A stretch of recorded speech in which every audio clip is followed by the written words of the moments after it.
안녕하세요, 농개예요. 어제 법무부에서 이 국적법에 대한 온라인 공청회를 실시간으로 방송을 했었는데 결론은 중국인들에게 영주권을 뿌리고 이 표만 받으면 그만이라는 정치질 방송이었죠. 다음 대선 준비를 이렇게 하네. 우리가 알고 있는 이 중국인들은 새우를 매우 좋아합니다. 이 우리뿐만 아니라 이 전 세계적으로도 알아주는 예의 범절 국가예요. 예절 문화에 목숨 거는 나라죠. 우리나라 국적법 개정 이유는 저출산율, 초고령화 시대 문제를 해결하기 위해 중국인들을 들어오겠다라고 하는 건데 말은 편하게 참 잘합니다. 이 한쪽으로 편향된 이 공청회는 중국인 수입에 찬성하는 이 친중 패널들만 모여서 서로 칭찬하기 바쁜 그저 보여주기식 이 쇼청회일 뿐이었습니다. 그래서 나온 패널들을 차례대로 살펴보면 연세대 법학전문대학원 이철우, 성결대 행정학부 라휘문, 변호사 박정혜, 오늘의 주요 인물입니다. 한성화교협회 김재천, 오늘의 두 번째 주요 인물이죠. 법원행정처 윤미금 사무관, 현대판 류, 을사오정 명단이에요. 잘 기억해 두시기 바랍니다. 언제 어디서 이렇게 한 자리씩 차고 계실 분들이에요. 이 차이나 머니에는 연세대도 어쩔 수 없는 건가? 소위 공부 좀 했다는 이 브레인들이 모여서 이제 고작 한다는 말이 이거예요. 최대 수혜자는 한국 영주권을 가진 중국 국적의 국내 화교들이 될 전망이다. 그 화교들이란 용어 자체도 사실은 아니고요. 대부분의 이제 동포인데 이걸 그 개념 정리를 잘못한 것 같고 말끝을 흐리고 이 시선을 피하면서 화교는 우리 동포다. 이런 말을 하고 있어요. 진짜 저렇게 생각하는 사람이 있구나. 변호사가 저러니까 더 섬뜩하죠. 하지만 2019년도에 한국이민정책연구원에서 국적제도에 대한 국민인식 조사를 했습니다. 그 국민인식 조사의 결과 어떻게 나왔냐면 재외동포의 국내 출생 자녀에게 한국 국적을 부여하는 것에 대해서 찬성 비율이 83%가 나왔습니다. 일반 다른 외국인보다 어차피 우리가 그 인구 감소가 되고 그리고 다른 나라의 외국인들을 우리가 우리 국민으로 받아들여야 한다면 우리는 그래도 동포가 좋다는 거죠. 그러지 말고 좀 봐주시오. 이 같은 동포인데. 같은 동포? 형님, 이 같은 동포라는데 어떡합니까? 우리 행님이 제일 싫어하는 게 같은 동포다요. 얼르지.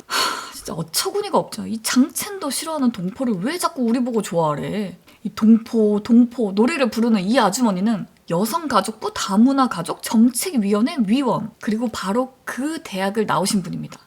이대는 정말 어떤 곳이에요? 저 국적법 찬성 비율 83%라는 말은 완벽한 선동이죠. 저 이대 아주머니가 말하는 설문조사 내용에는 레오의 부모님은 한국계 러시아인, 가로치고 고려인, 동포로 한국에서 살면서 레오를 낳았다. 레오에게 한국 국적을 부여해야 하는가? 한국계 러시아인, 이 고려인이라는 사람들과 조선족, 화교라는 사람들은 우리에게 와닿는 의미가 완전 다르죠. 결이 달라. 이 온도 자체가 달라요. 우리 국민 전체의 83%도 아니고 딸랑 1000명밖에 안 되는 이 설문지 들고 나와서 당당하게 발언하는 거 보면 역시 이화 여대는 다르다. 응? 배운 여자다. 그리고 밑에 다른 예시문 수준도 알만하죠. 이 한국에서 나왔으니 한국 국적을 줄까 말까. 이 답이 정해져 있는 설문지를 토대로 화교 들어올 수 있게 해줘.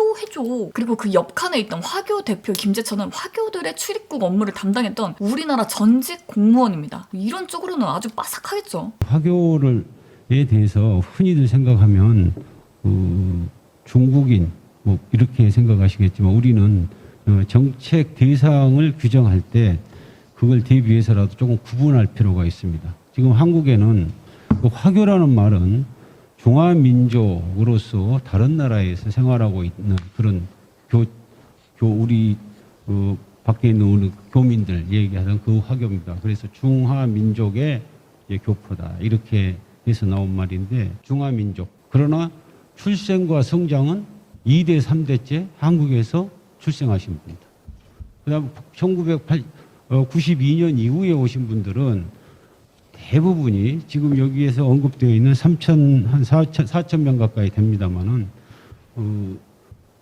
다른 우리 교수님께서도 얘기하셨지만은 대부분이 그분들은 민족은 우리 한민족이고 국적은 중국 국적인 그런 화교입니다. 정확하게 화교는 중국 국적이다라고 화교 대표가 말해주고 있어요. 화교들은 당연히 좋다고 하겠지. 뭘 데려와서 앉혀놓고 좋냐 싫냐 물어보고 있어. 이럴 때만 한민족 우리 동포.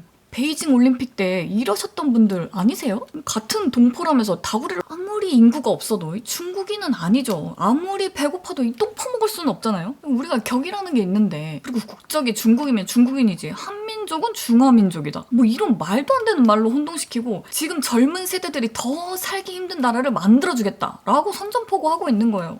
한국인은 사라지고 중국인은 더 많아지는 중화사상 대한민국. 우리나라 국적법은 혈통주의지만 출생주의나 이 귀화라는 방법을 통해서 우리나라 국적을 취득할 수도 있습니다. 하지만 이번 국적법은 태어나기만 해도 이 신고만 하면 한국 국적을 주겠다라는 거죠. 7세 이상은 5년 이상 거주를 조건으로 두고 있는데 유대관계 형성 기간이라고 합니다. 온갖 혜택 다 받고 이 배 빵빵해져서 5년 후에 중국으로 빤스러내도 아무 제재가 없다는 거예요. 추가로 이중국적 허용까지 이 합법적으로 부여하겠다는 겁니다. 그럼 누가 부여한다는 거냐? 구체적인 대상은 대통령령으로 정할 예정임. 친중 대통령이 마음대로 국적법을 휘두를 수 있다는 겁니다. 이 헬조선 파티가 열리는 거예요. 국적법 대상 94%가 중국인이고 이 중국인들이 우리나라에서 하고 다니는 행동 거지들을 보면 답은 딱 나와 있는데 이번 정부는 그 답을 자꾸 중국을 통해서 해결하려고만 하니까 이 정작 국민들의 반감만 사고 있는 거죠. 저출산, 초고령 사회가 하루 이틀 겪었던 문제도 아니고 이 조단위 예산을 쏟아부어도 해결하지 못한 문제들을 중국인으로 해결해보겠다?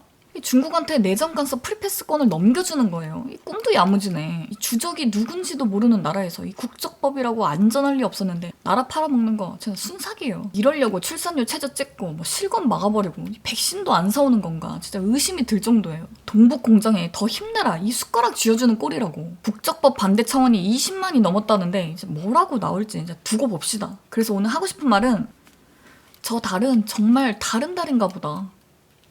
농기였습니다.